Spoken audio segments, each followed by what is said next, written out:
Et ben du coup, Monsieur Wittgenstein, sinon,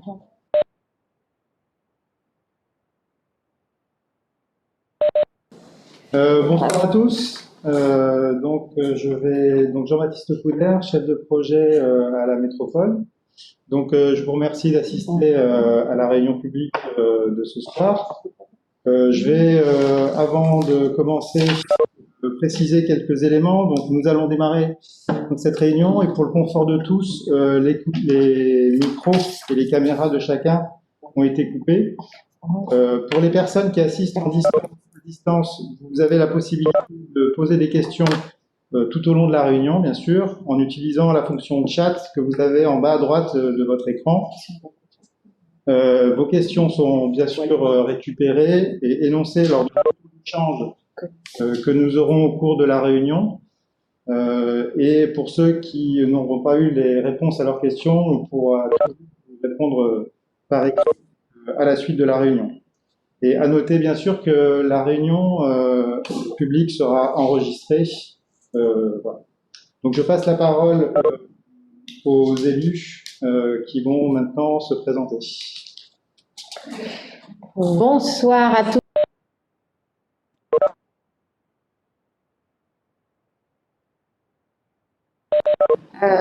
Fonctionner comme ça, mais écoutez, on a tout de même préféré organiser cette réunion dont on sait que vous êtes demandeur depuis plusieurs mois, donc malgré les conditions un peu particulières, on est ravis de pouvoir échanger avec vous sur ce projet du pub du Vivier. Alors, il fallait que je me présente, excusez-moi, Béatrice Vessillier, vice-présidente de la métropole de Lyon en charge de l'urbanisme. Je vous dis quelques mots des objectifs du projet avant de passer la parole à mes collègues élus. Donc, avec ce projet qu'on travaille entre la ville de Lyon et plusieurs opérateurs privés depuis quelque temps, depuis au moins 2 ans, j'imagine, je pense, même 2015, vous voyez, 5 ans, les premières réflexions, donc c'est pas nouveau. Mais nous, nouveaux élus, nous réapproprions ce projet et nous partageons un certain nombre d'objectifs, même si nous avons demandé quelques réorientations, notamment sur les espaces publics. En tout cas, les objectifs de faire de ce quartier un quartier mixte et animé, donc avec à la fois du logement, de l'activité économique, des équipements publics, des commerces, c'est un objectif important. Un quartier où on va essayer de conserver l'identité de Faubourg, de ce quartier du 7e, avec une densité mesurée et respectueuse du bâti urbain existant et du passé industriel, avec des hauteurs variées et limitées sur les franges. un quartier où justement sur la question de la mixité des activités de l'habitat, on veut en faire un quartier pilote et expérimental, hein, avec le maintien d'activités productives, de l'artisanat d'art, des services aux entreprises, en plein dans un quartier dense, enfin dans un quartier de la ville-centre, et pas reléguer les activités en périphérie. Un quartier inclusif avec une part de logement social, avec l'inclusion, avec la place pour de jeunes actifs, l'école de la deuxième chance.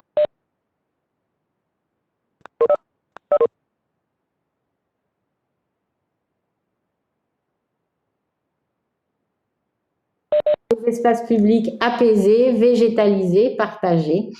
Donc, on va vous présenter tout ça et on va pouvoir répondre à vos questions. Je ne veux pas être beaucoup plus longue dans l'introduction. Je passe la parole à la maire du 7e, Fanny Dubo.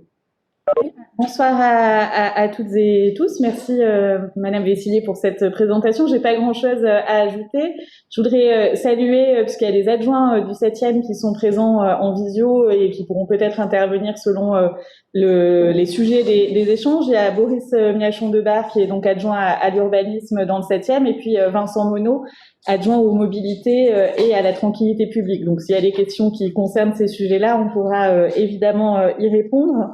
Vous dire que on travaille bien dans le 7e en collaboration avec la métropole. C'est pas la première réunion publique que nous faisons ensemble. On travaille sur différents projets et effectivement le projet du Vivier est un grand projet, un projet aussi assez proche en termes de réalisation. Donc c'est intéressant qu'on s'y penche aujourd'hui. Cette réunion répond d'ailleurs à une sollicitation que nous avons reçue en mairie du 7e arrondissement. Vous étiez un certain nombre à avoir signé une pétition. Bon, je ne sais pas si on peut appeler ça une pétition, mais en tout cas avoir demandé des informations sur le projet. Et donc c'est vraiment à ça qu'on souhaite répondre aujourd'hui. C'est une première étape puisqu'il y aura d'autres réunions selon comment évolue le projet, sur les équipements publics en question. Vous serez aussi associé à l'évolution du projet, mais il était important pour nous aujourd'hui de faire le point sur où on en est, qu'est-ce qui va se faire, etc. Et c'est sur ça, Béatrice a axé sa présentation. Moi, je voudrais rappeler l'importance pour nous de deux choses dans ce projet du Vivier, c'est les équipements publics et notamment la nouvelle école qui va venir remplacer l'école provisoire qui commence un petit peu à durer au parc Blandan, donc la nouvelle école qui aura 19 classes, et puis aussi la crèche publique de 36 berceaux. C'est des éléments importants pour le 7e arrondissement, parce que vous savez, la population s'accroît d'année en année. On a eu 9000 habitants en plus depuis 10 ans, et ça ne s'arrête pas. Donc voilà, le projet du Vivier va permettre de répondre notamment à ces enjeux, et puis l'enjeu aussi de garder de l'activité, de garder de l'activité productive au cœur de la ville. Ça, Béatrice en a parlé, c'est aussi quelque chose qui nous tient à cœur et auquel ce projet répond un peu en introduction pour ce qui concerne la mairie du 7e. Et puis je vais céder la parole à la ville en la personne de Raphaël Michaud.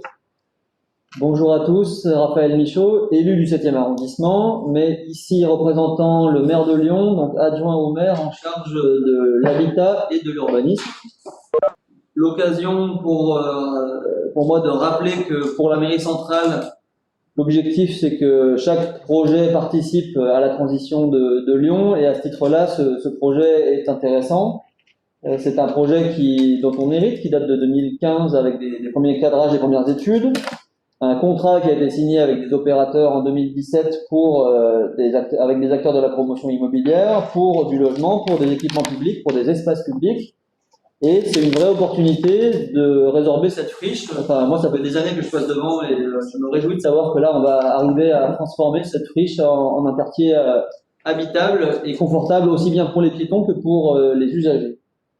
Pour l'instant, ça me semble vraiment important de rappeler que notre objectif est encore plus fortement qu'auraient pu faire nos prédécesseurs de développer la ville avec des grands équilibres. Une ville qui soit plus à taille humaine, avec des productions de logements qui soient accompagnées d'équipements scolaires, crèches notamment. Donc là, avec 300 logements environ, c'est important qu'on puisse développer une école, et je m'en réjouis également. Une ville qui soit plus apaisée, où on redonne de la place aux piétons et en particulier aux enfants et aux vélos, en réduisant la trop grande part dévolue à la voiture. Donc là, on a déjà pu retravailler avec les chefs de projet sur le tracé de la placette, le tracé des voiries, les gabarits. Donc par rapport à ça, on arrive plutôt rassuré de ce qui va être réalisé. Cette ville à hauteur d'enfant, elle passe à travers la piétonisation des abords des groupes scolaires et des groupes scolaires en eux-mêmes avec des cours d'école qui soient végétalisés, des crèches qui soient végétalisées. Donc là, c'est important de voir qu'on va retravailler, on en reparlera sur la place du végétal dans la future école. Et puis enfin, se dire qu'on est dans une ville qui est ce que nous on appelle la ville du quart d'heure, c'est-à-dire une ville où on peut en un quart d'heure, à partir de son logement, aller vers des commerces, aller vers des services, aller vers des emplois.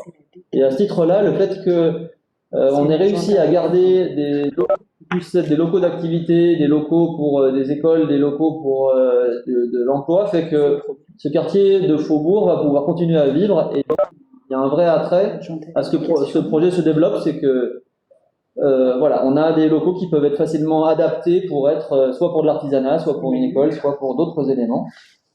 Et donc le fait qu'on ait ce quartier qui se développe va être l'occasion de développer du logement notamment abordable, donc du logement aussi bien social que avec des prix qui soient compatibles avec les revenus des Lyonnais. Et donc dans ce cadre-là, on est également rassuré par les échanges qu'on a pu avoir et qu'on poursuit avec les constructeurs, de manière à ce que le programme de logement réponde aux besoins et fasse leur part des besoins de développement de logement pour la ville, notamment de logements sociaux. Donc voilà, on fait un état des lieux et on va laisser les techniciens vous présenter le détail qui est prévu dans ce projet. Et donc, sur les modalités, on a rappelé que les gens peuvent poser leurs questions dans le chat. Hein, oui. Hein, Oui. on verra au fur et à mesure. Et allez-y. Alors, le projet, donc il y aura 3 temps en fait dans la réunion. Il y aura un premier temps pour la présentation à l'issue de ce premier temps, on va avoir un temps d'échange où vous pourrez poser vos questions. Il y aura un second temps avec la présentation du projet d'espace public. Là aussi, on aura après un temps d'échange. Et il y aura ensuite une conclusion et les suites à donner par les élus, en essayant de tenir l'horaire de 19h30, 20h si possible.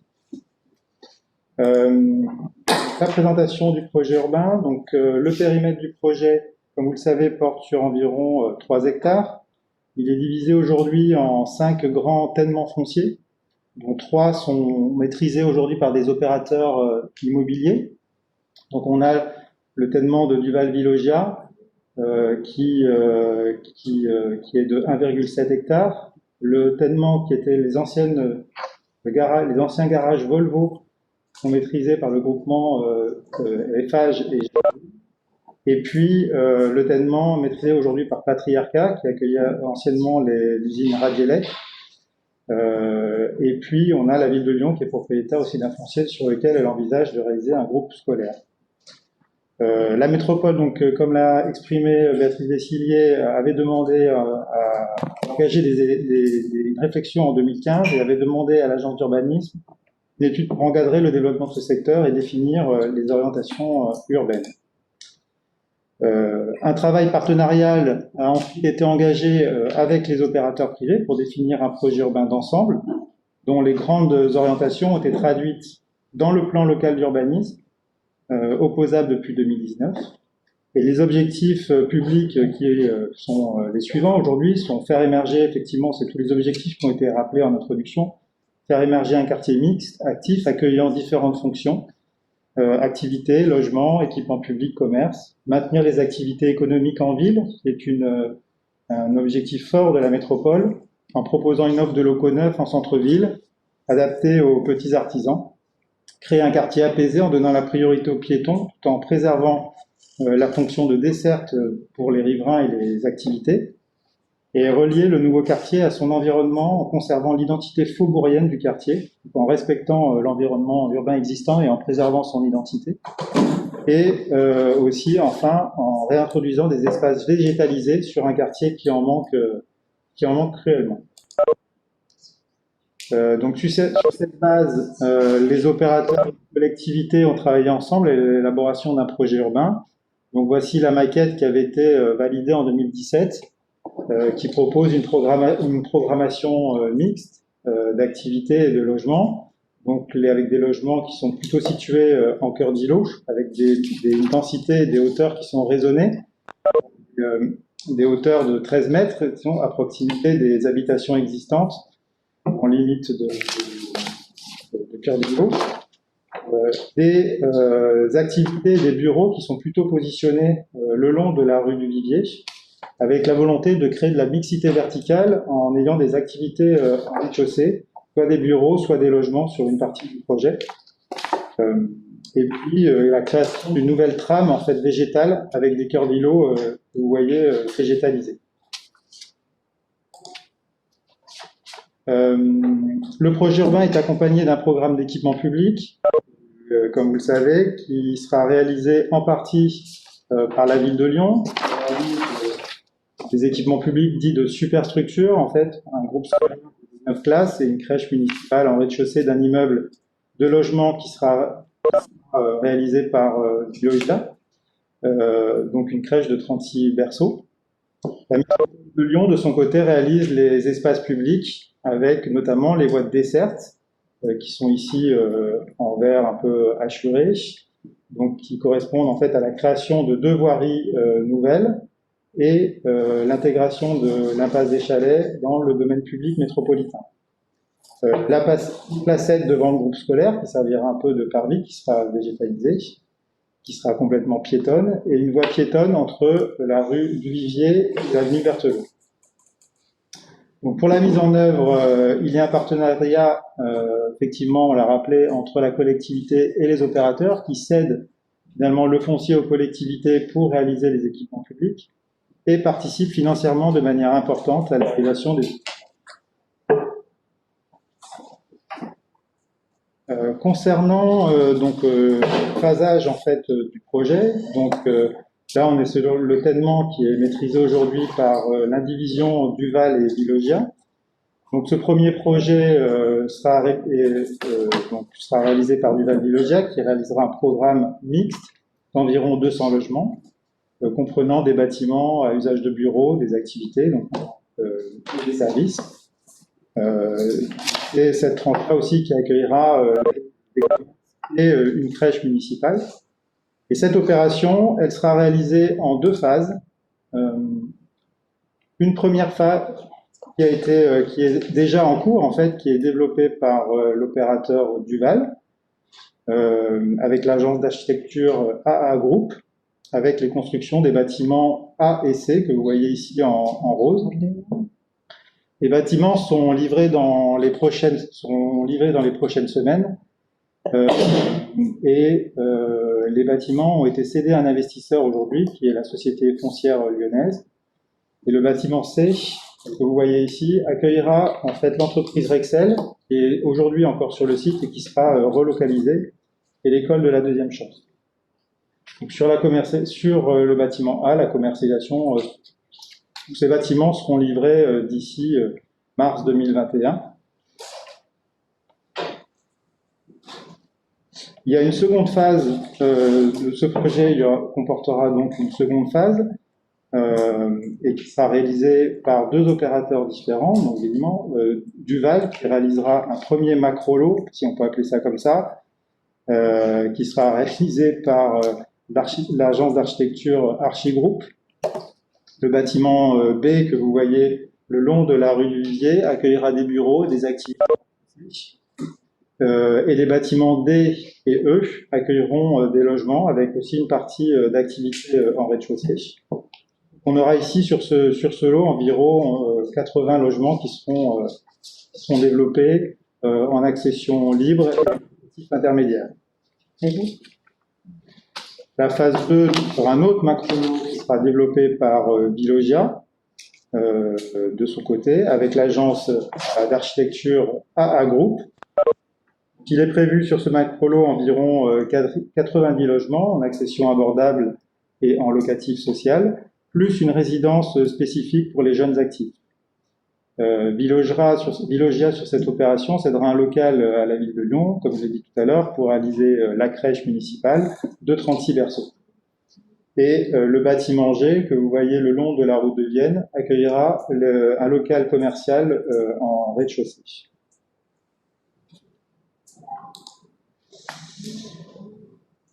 Donc, sur les anciens tenements Volvo, c'est donc le projet de Eiffage Générim, que vous voyez ici en bas à droite, qui réalisera une opération d'une centaine de logements. Aujourd'hui, à ce stade, donc le PCA est accordé, la commercialisation est bien avancée et les travaux débuteront dans les prochaines semaines. Et la livraison des bâtiments est prévue pour fin 2022. Enfin, le dernier projet, pour l'instant, qui a été axé sur les anciens tenements de l'usine Radielec, donc, qui est porté par Patriarcat, qui réalisera une opération mixte de bureaux et d'activités en rez-de-chaussée. À ce stade, la commercialisation est toujours en cours, mais les travaux de construction, de démolition ont déjà été réalisés. Les travaux de construction débuteront dans les prochaines semaines. La livraison du bâtiment est également prévue pour fin 2022. Ouais. Et donc un petit zoom aussi sur le projet donc, de la ville de Lyon qui prévoit certainement de réaliser un groupe scolaire de 19 classes. Donc c'est l'atelier Réunification qui pilote un peu le dans la maîtrise d'œuvre. Donc ce sera excusez-moi. On peut pas grossir la photo, enfin le montage de l'école là, parce que peut-être que sur un petit écran, je pense qu'on voit pas très bien et ça nous est dit d'ailleurs. Hein. Les gens ont du mal à voir. Et cette future école, non, il n'y a pas moyen d'agrandir.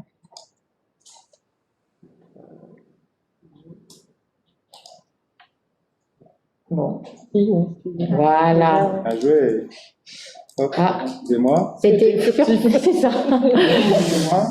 Donc, le groupe scolaire de 19 classes, donc le programme prévoit 8 classes maternelles et 11 classes élémentaires, un restaurant scolaire, une salle de sport, ainsi que des locaux administratifs et techniques, et un local pour le gardien. Le planning prévisionnel prévoit un démarrage des travaux en février-mars 2021, mais pour une livraison en 2022. Et je ne m'avance pas trop si je dis qu'il y a une réunion publique qui sera montée à ce sujet pour présenter de manière plus précise le groupe scolaire. Et le parvis devant, peut-être. Alors, le parvis aujourd'hui ne correspond pas aux images qu'on va proposer, on va montrer tout à l'heure, donc je ne m'attarde pas trop dessus, puisque ça sera l'objet d'une présentation. Il y aura un parvis, mais pas celui-là. Mais voilà, c'est ça. Donc, je vous propose, sur la présentation du projet urbain, de faire un premier temps d'échange, si vous le souhaitez, avec des questions, peut-être pour répondre aux questions. Et on a eu déjà quelques-unes. Déjà 2-3. Il y a une première demande qui est de mettre à disposition le document qu'on est en train de présenter. Je pense que ça pose pas de difficulté. Oui. Il faudra avoir le temps de relire et de le voir mieux. Oui. Donc ça, on pourra. Alors après, il y a des questions assez précises. L'accès des cours d'immeubles à Berthelot vers les espaces verts créés seront-ils possibles ou est-ce qu'il s'agit d'espaces privés? Il faut reprendre le plan exactement. Peut-être faut remettre le plan masse. C'est toujours une question dans les deux sens, c'est-à-dire est-ce que si on met un portail, est-ce que les gens qui sont Berthelot auront très envie qu'on puisse, le cas échéant, rentrer dans leur cours il faut le dire dans les deux sens. Je pense que les bâtiments en tout cas, c'est sur le bleu, là, les bâtiments sur leur possibilité d'accéder au le bleu et blanc.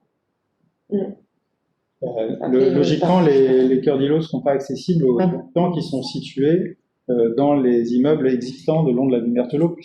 C'est certainement privé. Et par ailleurs... Par contre, ils auront la possibilité de traverser le projet, enfin le cœur d'îlot, par la voie mode doux dont on verra tout à l'heure la présentation, où il y aura aussi la possibilité de traverser l'îlot de Eiffage Générim, puisqu'il y aura un accès qui sera ouvert en journée et fermé. Vous pouvez le montrer on va voir si votre souris apparaît sur l'écran ou pas. Il permettra... Alors, attendez. J'ai un pointeur. Voilà. Ouais, c'est ça. Voilà, donc ici, les habitants en fait, du quartier vont traverser en fait, l'îlot par cette voie mode doux ici, entre Berthelot et la rue du Vivier. Et en journée, ils auront la possibilité de traverser cet îlot-là, de rejoindre la petite placette, même si c'est privé, il y aura un accès possible pour les riverains en journée à cet endroit. Après, une question très concrète, mais je pense que ça renverra plutôt aux promoteurs, c'est la possibilité pour les propriétaires de logements déjà existants d'acheter des parkings dans les nouveaux programmes. Ça, c'est une question qui doit être posée aux opérateurs. Moi, j'ai pas la réponse aujourd'hui, mais toutes les questions qui concernent précisément le projet, des projets de construction, vous pouvez les poser par écrit et les opérateurs y répondront sans problème très rapidement cette semaine. Dans l'absolu, il y aura des places de stationnement à vendre, voilà, elles seront. Pour l'instant, on a des demandes de construction. Enfin, le document d'urbanisme demande plus de places de stationnement que la réalité du nombre de voitures des Lyonnais. Donc ça veut dire qu'en théorie, il y aura des places à vendre, puisqu'en théorie, on construit trop de parkings. Alors, les aménagements de transport en commun seront-ils bien réadaptés par rapport à l'augmentation du nombre d'habitants dans le quartier? Ah ben, il me semble qu'on est déjà dans un secteur bien desservi avec une ligne de tramway. Voilà, donc on a le tramway T2. Il y a le tramway des T2, bus, il y a des le métro bus. Jean Massé pas loin, il y a la piste cyclable de l'avenue Berthelot, mais Route de Vienne, il y a des bus. Ouais. oui, il y a des bus. Faudra regarder si ça nécessite une augmentation de la fréquence, mais a priori pour l'instant ça devrait, c'est bien desservi, oui. Une question en termes de hauteur de bâtiment, de quelles élévations parle-t-on? Allez-y, oui, sur les plein d'étages. On parle de hauteur sur les voies et sur les axes structurants, donc notamment la rue du Vivier, R+4, R+5, peut-être 32 mètres. Montrez-nous là peut-être, rue du Vivier. Ici. Ici, c'est pareil, on a des hauteurs qui sont variées, mais qui peuvent varier de R+1 à R+7, je crois. Donc, on est aussi sur des hauteurs un peu plus élevées au centre. Plus élevées au centre. J'ai plus en tête le chiffre exact, mais je sais qu'en cœur d'îlot ici, et en limite des habitations riveraines, on est sur des hauteurs de 10 mètres, avec des hauteurs limitées en R+4, R+3, R+4 maximum. Est-ce qu'il est prévu de réhabiliter la route de Vienne à l'est du projet pour la métropole? Non, il y a eu des reprises de réseaux qui ont déjà été faites et qui vont se poursuivre aussi parce qu'il y a mais il n'y a pas de requalification en surface en fait de la voie. Est-ce que le trottoir au droit du bâtiment de Vienne sera amené à être refait comme tout bâtiment? Oui, bien sûr. Sur les voiries existantes, tous les abords seront à minima repris pour un neuf s'ils sont de toute façon abîmés. Une question plutôt pour la ville cette fois. Un groupe scolaire d'environ 500 élèves, mais seulement 36 places de crèche. D'autres structures d'accueil vont-elles être proposées dans le quartier élargi? Oui, c'est un des gros enjeux pour le 7e arrondissement. On a un énorme rattrapage à faire en termes d'établissements pour la petite enfance. Donc, il y a évidemment des projets. Et oui, dans ce secteur, déjà, il y aura l'annexe de la crèche Saint-Lazare qui est un petit peu au nord. Il devrait y avoir un nouvel EHJE dans le secteur de Jean Massé. Et puis, différents relais d'assistants maternels. Donc, tout ça est effectivement en projet. Et puis, dès qu'on avance un petit peu plus sur les localisations, on est en train de chercher des lieux, on vous présentera tout ça, mais il y aura effectivement de nouvelles crèches dans le secteur. D'un point de vue de déroulé de notre mandat, le budget qui nous permettra de réaliser tous les équipements, notamment les crèches qu'on souhaite réaliser, est voté en mars. Donc à ce titre-là, le conseil municipal de mars nous permettra d'avoir de la lisibilité sur les centaines de places de crèches qu'on va créer à l'échelle de la ville. Le nombre exact sera finalement dépendant de ce qui sera voté au conseil municipal de mars. Mais donc, on vous donnera précisément le détail juste à l'issue de ce conseil. Alors, des inquiétudes sur la vitesse sur l'avenue Berthelot avec la création de la future école. Est-ce qu'on envisage de réduire la vitesse de l'avenue Berthelot? Alors, la future école ne donne pas sur l'avenue Berthelot, hein, il faut bien préciser. Elle donnera justement, on va le voir juste après, sur une placette et sur une voie très apaisée. Mais donc, on n'a pas pour l'instant prévu de toucher à l'avenue Berthelot à partir de ce projet-là. Non, mais effectivement, les abords de l'école seront piétons et végétalisés, comme on va le faire pour toutes les nouvelles écoles de la ville de Lyon. Et donc, effectivement, le projet, pour l'instant, le le permet et le propose. Ce qu'on peut rajouter aussi, c'est que le quartier a été pensé, la circulation à l'intérieur du quartier a été pensée de manière à effectivement apaiser les espaces publics et à limiter tout trafic de transit ou de chiens. Donc on aura très peu de circulation à l'intérieur du quartier, donc on aura naturellement des voies qui seront très apaisées. Après, Berthelot, à l'heure de l'arrivée des écoles, est souvent complètement bouché, donc la vitesse n'est pas très excessive à 8h30. En général, on est plutôt à l'arrêt à cet endroit-là. Et est-il prévu des aménagements cyclables sur l'axe Berthelot? Après la partie Garibaldi, il n'y a plus de voies existantes. De la même manière, des contrôles de vitesse sur cet axe peuvent-ils être envisagés? Ça va souvent beaucoup trop vite. Berthelot, c'est un sujet par rapport au réseau cyclable. Là, on l'a bien identifié, mais on ne peut pas vous répondre aujourd'hui. Parce que des scénarios où on... Est-ce que tu as la date à laquelle on pourra... Est-ce que la métropole a une lisibilité sur son plan sur le réseau Express Vélo, oui, mais voilà, il y a des scénarios où on enlèverait une voie de circulation complète pour faire des aménagements cyclables sont en discussion. Voilà, c'est pas complètement tranché et le réseau est en cours de définition. Donc, je peux pas donner de calendrier. Mais on est d'accord que c'est hyper dangereux pour l'instant de se balader en vélo sur les rails et qu'on espère bien vous proposer une solution rapide. Des questions un peu sur les permis, enfin sur les constructions cette fois, savoir si les permis de construire habitation ont été déposés. Je crois qu'on est un peu répondu en partie dans la présentation, mais on peut y revenir. Et sur les façades des futures habitations côté riverain, quelles mesures sont prises pour l'optimisation de vis-à-vis respectueux entre habitants futurs et actuels, végétalisation, interrogation. Alors sur la première question, on peut revenir sur effectivement le phasage. Donc effectivement pour ce premier lot, pardon, excusez-moi, pour ce premier bâtiment, donc je l'avais dit, il sera livré. Le permis oui a été accordé sur ces lots ici. Donc les études de conception ont été engagées. Donc effectivement il y a des plans qui sont à l'étude aujourd'hui et le permis de construire devrait être délivré en 2021. Après, j'ai pas aujourd'hui de date précise à donner. Par rapport à ça, en tout cas, moi je peux répondre pour la ville de Lyon. On a avant tout dépôt de permis de construire à Lyon des commissions préalables qui sont organisées de manière à ce que les permis qui soient déposés soient conformes au droit, soient conformes à ce qu'attendent les élus et qu'à ce titre-là ça avance vite.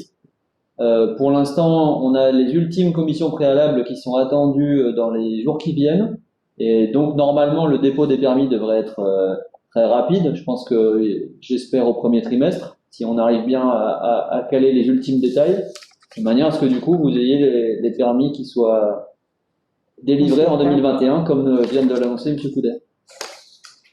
Alors des questions sur les... Ensuite, juste pour terminer, donc par contre ce permis-là a été accordé effectivement et les travaux vont démarrer. Et le permis d'effage. Remontrer où il est, celui-là. Le permis d'effage qui est aujourd'hui souligné en rouge ici. Et puis le permis de patriarcat, ici sur ce tènement, également en rouge, qui a été accordé aussi en 2019. Et est-ce que le permis de l'école a été déposé? Question. Oui, le permis de l'école a été déposé. Mais pas encore délivré, si? Non, pas délivré, hein, c'est ça. Pour l'instant, oui. C'est à l'instruction. C'est à l'instruction. Alors après, des questions qui vont peut-être être complétées dans la deuxième partie de la présentation, qui sont sur les espaces publics. À quel niveau de la rue de Kronstadt passe le tracé de circulation d'engins F1 et F3? Je pense le carrefour entre la nouvelle voie et la rue de Kronstadt. Et des interrogations sur le fait qu'on n'aura aucune place de parking dans les vues 3D par rapport à un grand nombre de nouveaux habitants. Alors, déjà, je vous laisserai la parole. La vue 3D aujourd'hui, elle ne correspond pas au projet d'espace public qu'on a travaillé puisqu'elle remonte un petit peu à quelques mois. Par contre, effectivement, il y aura dans le projet très peu de place sur l'espace public qui sont prévues puisqu'on a des voies qui seront plutôt partagées. C'est ce qu'on vous disait en introduction, il y a plus de place dans les sous-sols qu'il n'y a de besoin. Donc déjà, de toute façon, on n'est pas plus sur le fait que les habitants ne viennent pas se stationner sur un double fil ou viennent faire les ventouses sur l'espace public. Par rapport à ça, il n'y a pas de risque. Encore une fois, tout a été dimensionné pour que ça soit plutôt très large. Enfin, le règlement d'urbanisme nous a contraints à autoriser et va nous contraindre à autoriser beaucoup plus de place que ce qu'il y a besoin de faire dans les sous-sols. Donc, sur l'espace public, dans une volonté d'espace public partagé, apaisé, effectivement, c'est une volonté qu'il n'y ait pas trop de place en surface, mais du coup, ça fait une bonne transition avec notre paysagiste qui va présenter les espaces publics et comme ça, vous verrez plus concrètement ce qui est proposé. Donc, je vous propose qu'on passe à cette partie-là. Et c'est Madame... Alors, bonjour. Donc, je m'appelle Armelle Barrière, je suis paysagiste de l'atelier local et je travaille sur la maîtrise d'œuvre des espaces publics du public, mais également sur la coordination en fait, des différentes opérations. Donc, je travaille avec OGI et Planitech. Voilà, donc je vais vous présenter les espaces publics tels qu'on les a vus.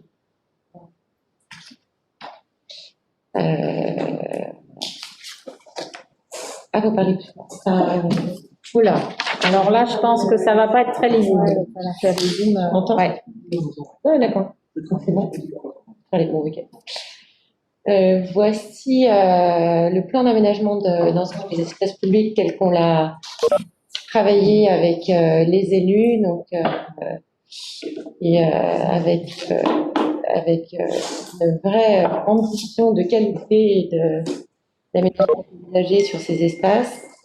Tout d'abord, on a effectivement identifié sur l'aménagement des espaces publics de nombreuses opérations immobilières et aussi un tissu bâti ancien qui sont présentes en fait sous le FUP. Donc, notre volonté a été d'avoir un traitement unitaire et noble en fait de l'espace public. Cependant, comme vous le verrez dans la présentation, chaque rue et chaque espace possède aussi son caractère spécifique et son identité en fonction des usages futurs. Donc ça, ce sont les grandes lignes. Il y a 2 voies nouvelles. Donc, je vais essayer de prendre le pointeur. Voilà. Il y a la création effectivement de 2 voies nouvelles. On ne peut pas encore véritablement percevoir sur l'espace, même s'il y a eu beaucoup de démolitions pour ceux qui connaissent le site. Donc une voie nouvelle est-ouest qui est vraiment l'axe majeur en fait du futur quartier du Vivier. Une voie nouvelle nord-sud, donc pour l'instant elles n'ont pas de nom. Hein. Et puis l'impasse des Chalets, donc c'est vraiment ce référent connu aujourd'hui, qui va être requalifié, qui présente aujourd'hui un revêtement assez vétuste. Et encore 2 quartiers, le Parvis, donc cette placette attenante au groupe scolaire qui non seulement viendra traiter effectivement la sortie publique du groupe scolaire, donc qui n'est pas du tout sur l'avenue Berthelot, et puis également qui servira pour l'ensemble des riverains du quartier, qui sera un véritable espace public paysager très agréable. Au nord, en fait, du pub du Vivier, donc comme on vous l'a expliqué tout à l'heure, une voie piétonne, mode doux, sera créée entre l'avenue Berthelot et la rue du Vivier. Elle viendra rejoindre en fait cette rue du Vivier où une piste cyclable double sens circule et sera conservée dans le cadre du projet. Mais on viendra effectivement plus précisément sur l'aménagement de la rue du Vivier, enfin une couture en fait de cette rue du Vivier. Une des volontés, un des enjeux, effectivement de traiter, d'avoir un traitement paysager assez fort, avec sur le projet tel qu'on l'a prévu, donc une centaine d'arbres qui vont être plantés sur le projet et 3000 m² d'espace vert, donc il y a une véritable ambition paysagère. Comme vous le constatez aujourd'hui, effectivement, on a très peu d'arbres présents sur le site. Fort heureusement, on a réussi à en conserver un. Donc, on est assez content. On s'accroche à cet arbre et Où il est? Platane. Montrez-le nous. Ouais, exactement. L'arbre. Le platane existant que tout le monde connaît, qui est effectivement sur le chantier en fait de la ville de Lyon, qui aujourd'hui un espace complètement barriéré. Tout le monde le connaît et l'a repéré. Donc voilà, c'est un arbre qui est plutôt en bon état, donc on est assez content. Est-ce que vous pouvez nous dire sur le débouché de la rue de Kronstadt, là, une question à laquelle on n'a pas répondu, à quel niveau c'est? Parce que du coup, des personnes s'inquiètent de la sortie de cette rue sans démolition. Voilà. Vous pouvez répondre à la question? La sortie de cette rue, donc il y a une partie qui va être Ça correspond et dépolluée. pile poil en fait à l'emprise des halles du Faubourg C'est ça. sur le débouché de la rue de Crête. Donc on ne démolit pas d'immeubles existants sur le front. Existants qui seront maintenus. Après, la hauteur dépendra c'est une question un peu technique qu'il faudra poser aux opérateurs. Mais en tout cas, les murs seront maintenus. Il n'y a pas de démolition d'habitations existantes. Voilà. Ouais. Donc effectivement, c'est une question importante. Donc cet enjeu paysager, donc vous verrez en fait sur des vues qu'on a préparées, cet enjeu paysager est assez fort. Donc avec ces 3000 m² d'espace vert planté, notre volonté a été également de conserver l'identité du faubourg. On est quand même dans le 7e arrondissement, qui est un faubourg de Lyon. L'objet est quand même de préserver en fait cette identité du lieu par la conservation déjà de bâtiments existants, notamment et de logements sur l'impasse des Chalets, par un traitement qui rappelle en fait l'histoire du faubourg au niveau du sol, au niveau du mobilier et au niveau aussi de certains lieux d'expression que nous allons créer. Je vais passer à la slide suivante, vous montrer un peu le fonctionnement en termes de circulation et d'accès sur ce futur quartier. En rose, vous avez l'espace piéton. Donc ça, c'est un travail qu'on a fait avec les élus là quand on s'est rencontrés la dernière fois.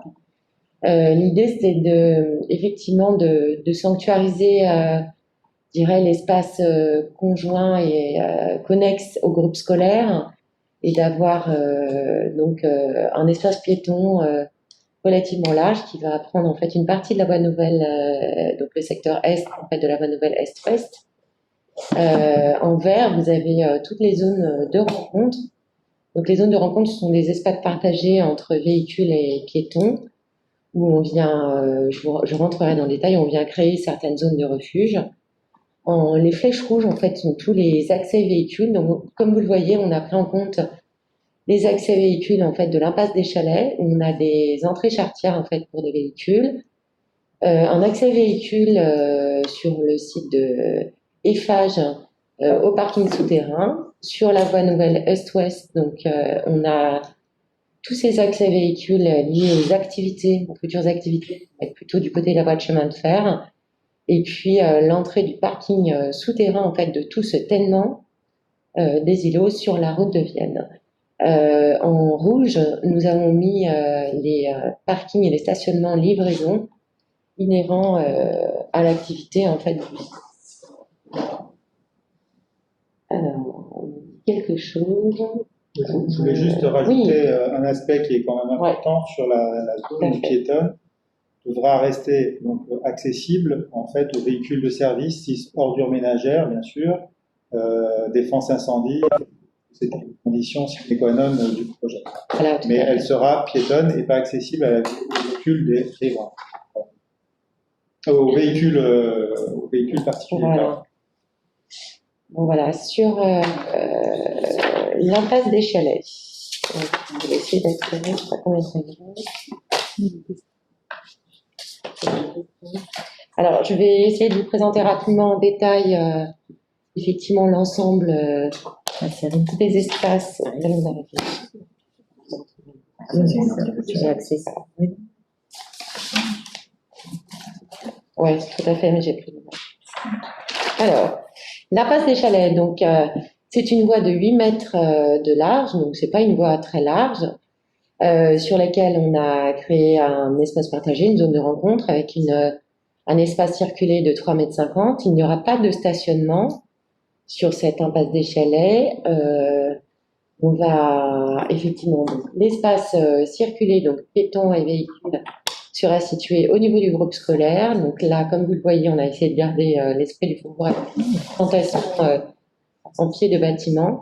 Et tout l'espace à droite sera une zone purement piétonne qui va mélanger quelques assises et qui sera protégée en fait du stationnement sauvage par le biais de petites bornes en pierre. Il y a différents aménagements qui peuvent vous parler, comme la rue Bellecordière à Lyon, là, en face de l'Hôtel-Dieu, et une autre rue en fait qui a été aménagée, la rue Kléber à Bordeaux, qui est un espace partagé qui fonctionne relativement bien sur cette ville. Voilà. Donc, il y a un questionnement aussi, donc on va se rapprocher sûrement des riverains de la Passe des Chalets sur un aménagement en fait des espaces verts, des espaces privatifs en pied d'immeuble sur les logements existants qui nous intéressent et avec lesquels on voudrait travailler avec les riverains. Sur le parvis, donc qui est un des espaces au cœur, qui est vraiment un cœur de vie du Vivier. On a voulu c'est un espace entièrement piéton, donc avec le platane existant situé au cœur de ce parvis, et puis un espace très végétalisé, très arboré avec 6 arbres en tout, nous pouvons compter. Donc c'est une place animée, espace de vie du quartier, qui est un lieu d'attente et un lieu récréatif aussi pour les enfants qui vont sortir en fait du groupe scolaire. Au niveau de la petite flèche orange, on leur propose des estrades en bois, un espace d'expression libre au sol qui peut être intéressant, qui peut être interactif. Voilà, ce parvis est vraiment dans la continuité non seulement de la Passe des Chalets, mais également de la partie est de la voie nouvelle. Et puis voilà. Donc je vais vous montrer, en fait, ça c'est une petite coupe qu'on fait sur le parvis avec le groupe scolaire à droite. Vous voyez là le platane existant sur la gauche, sur lequel on vient mettre une estrade qui sera relativement basse, donc il peut se mettre aux enfants quand ils sortent. Et puis là, quelques mâts d'éclairage pour avoir un éclairage piéton assez vif, quelques assises, donc un vrai lieu de rencontre et d'échange. Ça, c'est une vue en fait qu'on a faite sur l'entrée en fait du groupe scolaire. Donc l'entrée du groupe scolaire est un peu au fond à gauche. En tout cas, c'est vraiment la façade principale du groupe scolaire, qui est un bâtiment assez représentatif, assez symbolique. Et comme on peut le voir en fait sur cette vue, on a véritablement un écrin de verdure. On a quand même laissé des espaces pour que les enfants puissent courir en toute sécurité à cet endroit-là. Et puis au centre, un lieu d'expression cadré par des assises en bois, qui reprennent un peu l'esprit du jardin des Halles du Faubourg. Si vous l'avez visité, vous avez dû voir ce mobilier qui a été fait avec des palettes. Et bien sûr, on sera avec un mobilier en bois un peu plus pérenne. Sur la voie nouvelle Est-Ouest, donc qui est située, qui est vraiment la principale, on a là encore une voie à sens unique de 3,50 m, qui sera sur la partie du côté du groupe scolaire, un espace piéton, et du côté des activités, un espace circulé, avec le même gabarit, mais un usage un peu différent. Donc on a voulu effectivement créer une véritable promenade jardinée avec de nombreuses plantations de part et d'autre. Donc côté groupe scolaire, on a un petit cheminement stabilisé sur lequel les enfants peuvent circuler en toute sécurité. Quelques assises, des plantations au pied du groupe scolaire et puis une large noue très généreuse qui va permettre effectivement de faire un petit peu le tampon et de récolter surtout les eaux pluviales. Donc des plantations d'arbres et puis au centre cet espace partagé de 3,50 m. Et puis sur côté activité au sud, des petits salons jardins. Donc là encore, cette voie nouvelle sert à un rôle important de voie échelle pour les pompiers. Donc je vais vous montrer une petite vue qu'on a faite et qu'on a dessinée sur la voie nouvelle. Donc là, au fond, vous voyez le groupe scolaire, le parvis avec le platane au centre, donc qui est vraiment l'élément paysager un peu remarquable effectivement de cet espace. Le cheminement complètement piéton au-delà de la noue paysagère. Au cœur, l'espace circulé, donc vélo, piéton, trottinette, que sais-je encore. On verra bien ce qu'on va inventer comme engin de circulation futur. Et puis tous ces petits salons jardiniers qui permettent et de gérer les accès au logement et de gérer aussi l'accès de la crèche qui sera sur ce secteur. Donc ça tombe plutôt bien. Voilà. La voie nouvelle nord-sud est un espace zone de rencontre, voie à sens unique de 3,50 m, très arboré, très végétalisé, qui vient aussi gérer quelques accès véhicules sur des activités qui vont être situées à l'ouest de la voie nord-sud, donc plutôt de ce côté-là. Et de ce côté-là, on va avoir effectivement quelques accès au logement, des halls d'entrée, un accès technique pour la plage. Donc, on a une noue paysagère qui vient gérer là encore les eaux pluviales et de nombreuses donc voilà. Sur la voie mode actif, donc qui sera essentiellement piétonne, comme nous l'a fait remarquer un habitant, pour l'instant nous n'avons pas le long de l'avenue Berthelot. La piste cyclable sur Berthelot emprunte en fait la rue du Vivier sur cette piste double sens. Et donc on pense effectivement que cette voie mode actif sera essentiellement piétonne. On a une question sur l'explication de la coupe précédente sur la voie nouvelle nord-sud zone de rencontre. Non, voilà. Voilà, pour l'instant, Non. d'un point de vue d'accès, cette rue où les voitures vont s'engouffrer de la rue de Kronstadt pour rejoindre, là pour l'instant ça veut dire qu'on est sur une zone de rencontre où on admet que faudra bien être explicite sur le fait que les voitures roulent au pas parce qu'elles sont dans une zone de rencontre et qu'elles se mélangent avec les piétons et les vélos, et les trottinettes. Oui, montrez-la là, en question. Là, c'est le plan de circulation que je remets. Je vais vous faire effectivement la circulation d'un véhicule qui rentrerait sur le pic du Vivier. Donc, il arriverait soit par la rue du Vivier et prendrait la rue Kronstadt qui circulerait pour moitié en fait vers la route de Vienne, ou alors il viendrait de la route de Vienne et prendrait la rue Kronstadt pour emprunter effectivement cette voie nord-sud qui serait circulée et mélangée aux piétons. Donc dans un sens unique. Sens unique, tout à fait. Et la rue de Kronstadt, elle est à sens unique aussi, tête bêche, quoi. Voilà. La proposition par rapport à, il y avait une question dans le chat. Donc, elle est sens unique jusqu'à cette future voie de nord-sud. Tout à fait, c'est important, j'ai oublié de vous le préciser tout à l'heure. Et donc, un véhicule qui prendrait la rue Kronstadt emprunterait sur la gauche la voie nouvelle nord-est-ouest pour revenir sur la rue du Vivier. Donc, tout ça nous permet effectivement d'avoir un espace piéton beaucoup plus large et beaucoup plus ambitieux au regard du projet du Vivier. Donc, ça, c'est une question importante. Je vais revenir sur peut-être la voie mode actif qui nous concerne. Donc, c'est une voie qui est relativement étroite, qui part de l'avenue Berthelot pour aller sur la rue du Vivier, qui est une voie piétonne avec un accès pompier voie échelle pour la défense incendie, en fait, va être construit. Mais ça nous inquiète pas trop parce qu'on arrive tout à fait à gérer une partie, en fait, de la largeur de 4 mètres demandée par les pompiers avec du gazon renforcé. On a effectivement,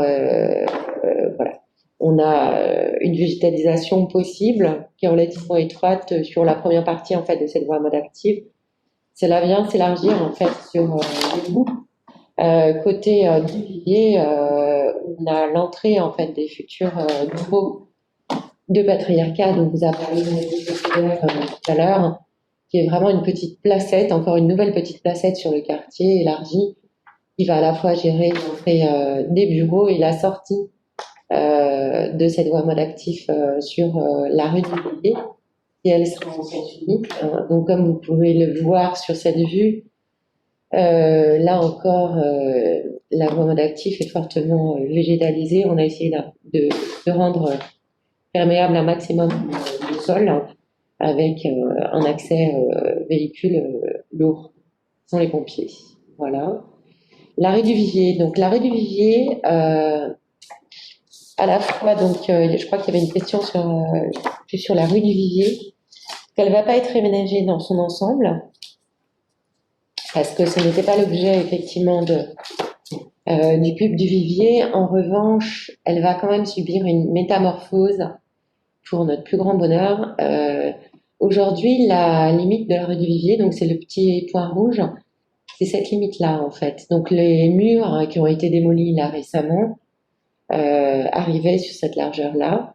Le recul des bâtiments, des nouveaux bâtiments qui vont s'installer le long de la rue du Vivier vont provoquer non seulement une nouvelle façade urbaine beaucoup plus qualitative qu'aujourd'hui, même si on émet les quelques dessins sur les murs, et également ce recul en fait à la demande de la métropole. Donc une bande paysagère de 8 mètres de large va être créée donc sur la rue du Vivier, donc elle va véritablement être métamorphosée et très paysagère.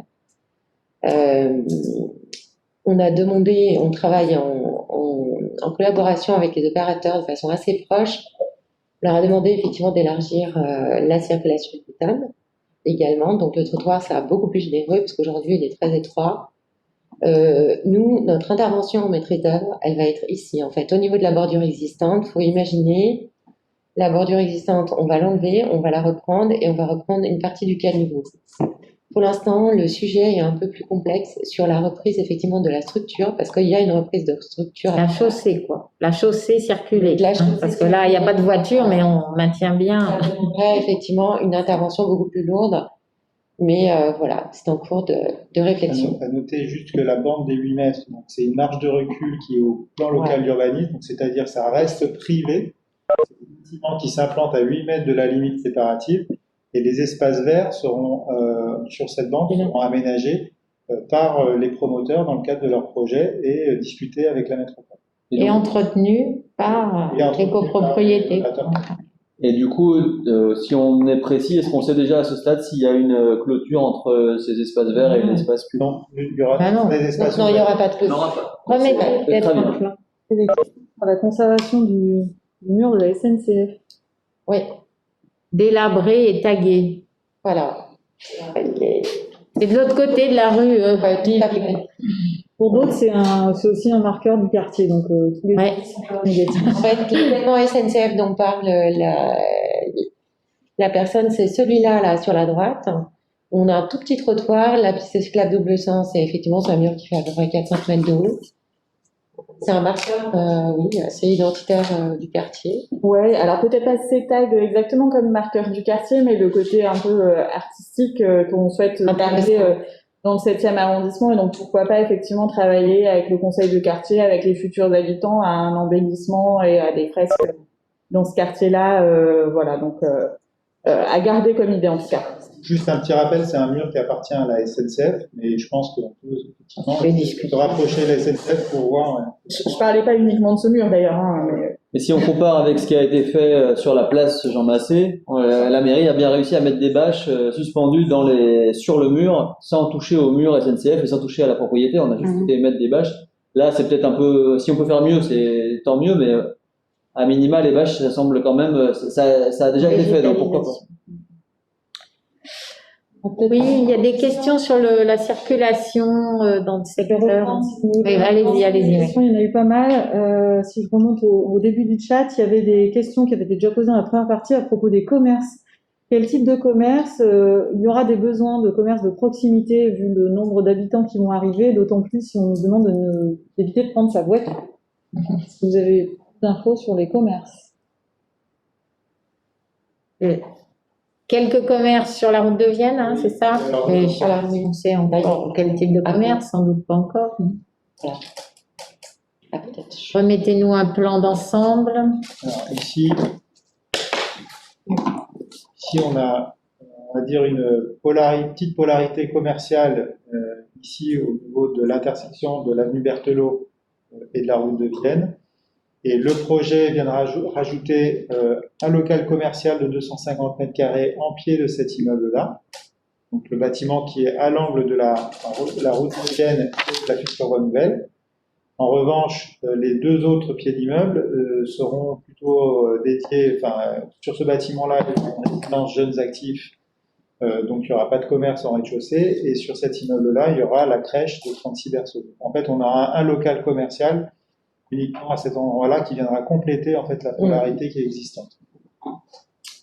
Alors ensuite, donc, plutôt des questions sur les voiries. Concernant l'impasse des Chalets, je pense que la question a été posée avant les éléments d'explication, on peut peut-être y revenir quand même. Il y a une question sur le fait qu'effectivement, aujourd'hui, c'est une impasse privée. Va-t-elle être reprise par la mairie, en fait? C'est plutôt compétence métropole, mais Si oui, indemnisation et quelle reprise de l'impasse? Alors, on a repris, je pense qu'on a présenté le projet. Peut-être des précisions sur. Alors, Il y a deux manialités. Ouais, le statut. effectivement, le statut, il est prévu, il y a un emplacement réservé de voirie, donc le statut, il est prévu d'être raccordé, donc cette voie au futur espace public. Donc, effectivement, il y a l'idée d'intégrer cette voirie dans l'espace public et comme tenter de le réaménager.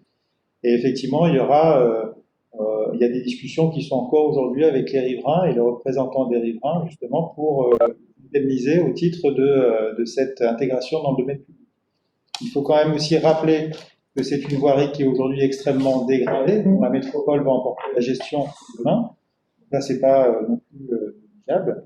Les riverains vont y gagner. Et les riverains, ils gagnent en qualité, effectivement, C'est comme les l'espace. On propose aussi, c'est ce que disait tout à l'heure Armel dans ses propos, c'est de travailler aussi avec les riverains pour travailler les espaces verts qui sont aujourd'hui privatifs et amener de la qualité à cette voirie qui est aujourd'hui qui fait que 8 mètres finalement, et de végétaliser un peu cet espace. Alors, il y a pas mal d'interrogations et d'inquiétudes sur la rue de Kronstadt. Mise en sens unique risque de devenir une sortie majeure pour tous les automobilistes du projet. Et qu'est-ce qu'il y avait d'autre d'engorgement? Bien voir les flèches. Ouais. La rue de Kronstadt permettra. Peut-être présenter. Bonsoir, Valentin Lomochras, adjoint au maire de Lyon en charge des mobilités et des espaces publics. La rue de Kronstadt est bien, comme le disait Béatrice Vessillier, à tête bêche et donc ne permet que de rentrer dans le quartier du Cercle. On rentrera depuis la rue du Villiers, on rentrera depuis la route de Vienne et on sera obligé de rentrer dans le nouveau quartier quand on arrivera au milieu de la rue de Kronstadt. D'où le terme de tête bêche.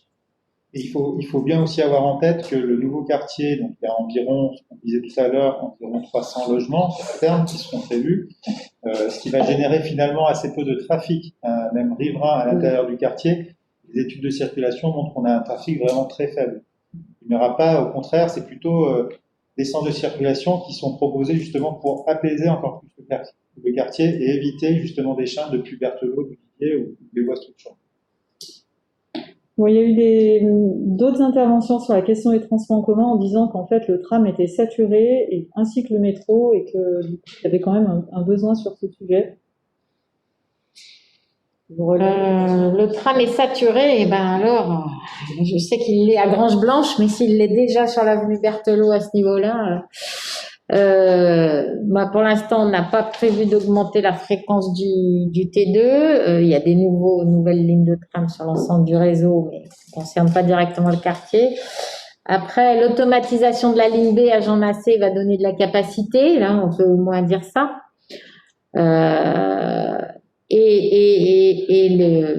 L'apaisement de l'espace public, les réseaux cyclables, on espère aussi que ça va inciter les gens à se déplacer plus à pied, plus à vélo. Sur la carte scolaire, intègre-t-elle cette partie de la route de Vienne, accès piéton plus logique par l'impasse des Chalets? Je ne sais pas si on a compris la question. Mais...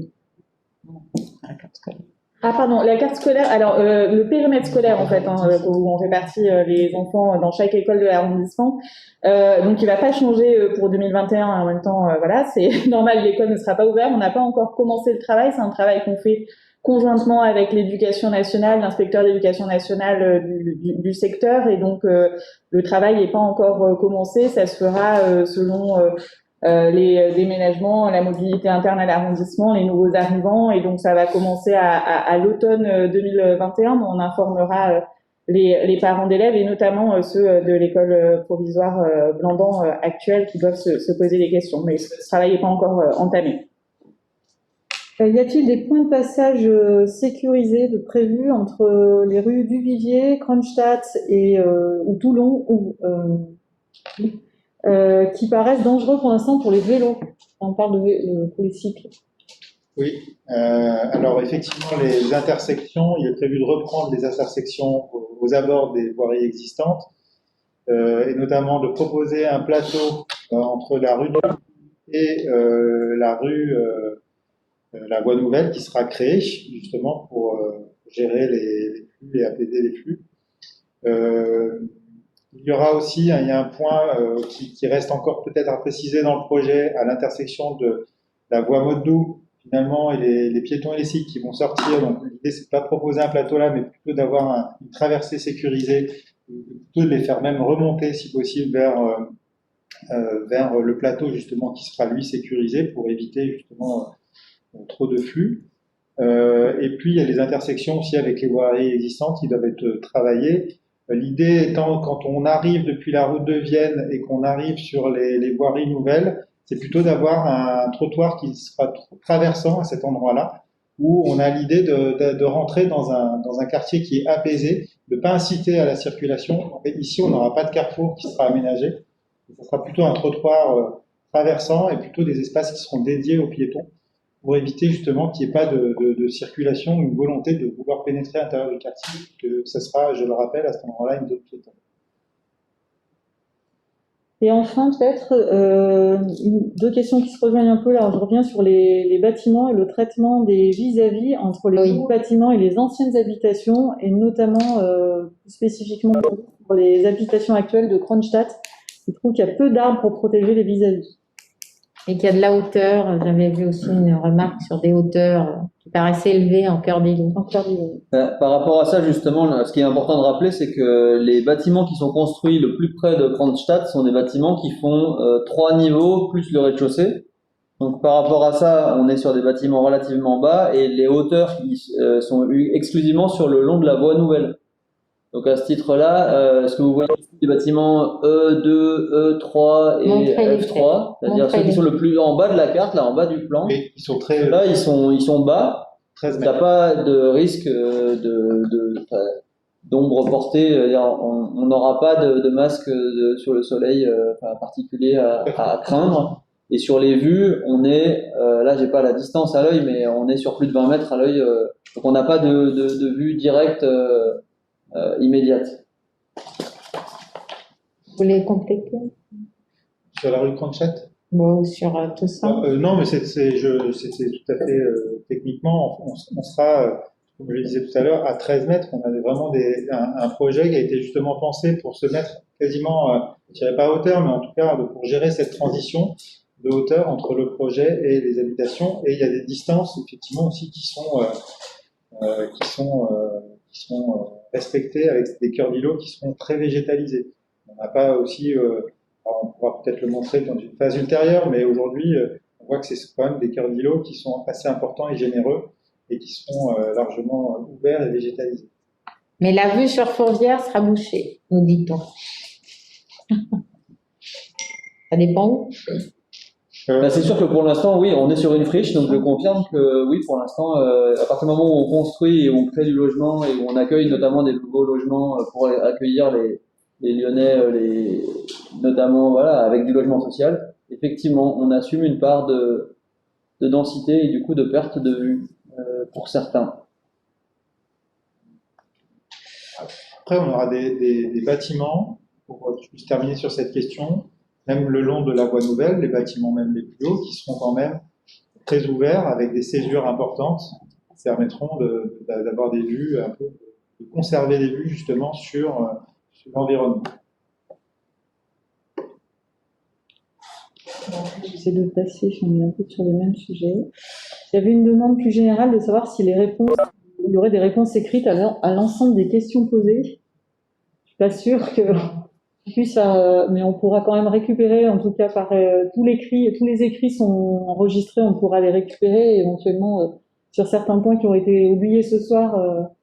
Ce qu'on va surtout essayer, c'est de vous donner des réponses au fur et à mesure qu'on les a, c'est-à-dire que pour l'instant, le fait qu'on puisse se revoir pour l'école et avancer sur la forme de l'école, la forme de la végétalisation de la cour de l'école et sa desserte, nous permettra aussi de vous donner des informations plus précises sur le calendrier, nous permettra, voilà, pour l'instant, il y a quand même des points qui restent levés par définition, comme on vous le disait.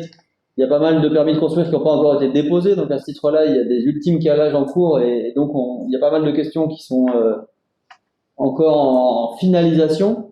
Donc j'espère bien qu'au fur et à mesure des prochaines échéances et des prochaines rencontres, qu'elles soient formelles ou informelles, on pourra vous en dire plus. Là, c'est un premier contact et nous-mêmes avons découvert le sujet on a accès aux données tardivement. Après, moi, je vois une inquiétude sur l'impasse des Chalets. Aujourd'hui, c'est une impasse, donc forcément, il y a des usages qui suscitent des inquiétudes. Demain, c'est une rue, donc c'est une rue passante, certes apaisée, zone de rencontre, mais du coup, elle sera beaucoup moins propice à des usages nocturnes qu'on ne souhaite pas, je pense. Accompagné aussi d'un réseau de vidéosurveillance qui est prévu pour l'opération et de l'éclairage public, puisque ce sont des voies qui sont très bien éclairées. Donc, il y a aussi un projet d'éclairage public qui accompagne, en fait, qui viendront aussi améliorer la qualité de l'environnement, c'est sûr.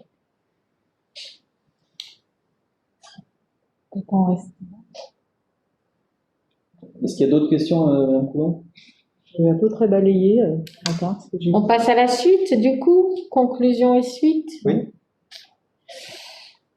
Eh bien, Fanny, on te laisse donner un premier élément. Oui, de suite. déjà merci à tout le monde d'avoir participé ce soir. C'était intéressant, c'était effectivement une première étape. Ça nous a permis aussi, je pense, de vérifier toutes les préoccupations que vous avez exprimées, qu'on n'avait pas forcément identifiées. On avait les nôtres et maintenant on a les vôtres, donc on va pouvoir travailler avec ces éléments-là et ça c'est important. Nous, côté mairie du 7e, on va évidemment continuer à travailler avec la métropole et la ville et on sera présent à toutes les réunions, les futures concertations qui vont avoir lieu. On va notamment travailler rapidement avec les parents d'élèves et même les élèves de l'école provisoire Blandan pour imaginer un petit peu la future école ensemble. Ensuite, on prévoira, je pense, printemps, peut-être début de l'été, une réunion publique justement sur cette future école où là, il n'y aura pas forcément que les parents, mais un petit peu tous les riverains qui seront invités pour vous présenter le projet en lui-même. Et puis, on souhaite aussi faire avec vous, habitants, habitantes, avec le conseil de quartier, un travail sur le nom des nouvelles voies de ce quartier, avec quand même un principe, on peut dire une orientation pour le nom de ces nouvelles voies. Ça sera forcément des noms de femmes, puisqu'il y a un gros rattrapage à faire en termes de genre dans la ville et de place des femmes dans la ville.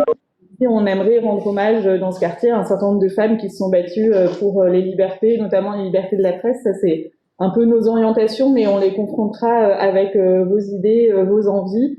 Et puis même, on aimerait pouvoir faire participer les enfants pour trouver le nom de leur future école, puisque finalement, les élèves existent déjà. Ils sont aujourd'hui à Blandan, et donc peut-être que eux aussi, ils ont envie de nommer les choses et de s'approprier leur future école. Voilà, côté mairie du 7e, ce que je pouvais vous dire en conclusion.